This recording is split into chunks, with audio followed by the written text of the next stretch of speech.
Hello everyone, आज चाहिँ मैले घरमा भेज थुक्पा बनाउँदैछु। थुक्पा होइन, चाउमिन।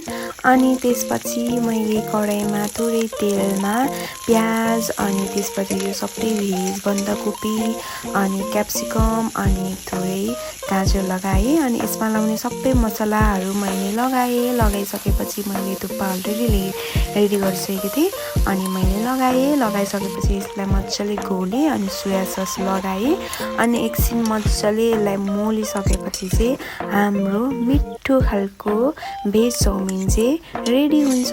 घरमा पनि हामीले इजिली नै यति धेरै मिठो बनाउन सकिन्छ। अनि लास्टमा चाहिँ मैले यो प्याजको पत्ता मजाले काटेर लगाइसकेपछि लास्टमा टमाटरको अचार, त्यसपछि हाम्रो मिठो भेज चाउमिन रेडी भयो।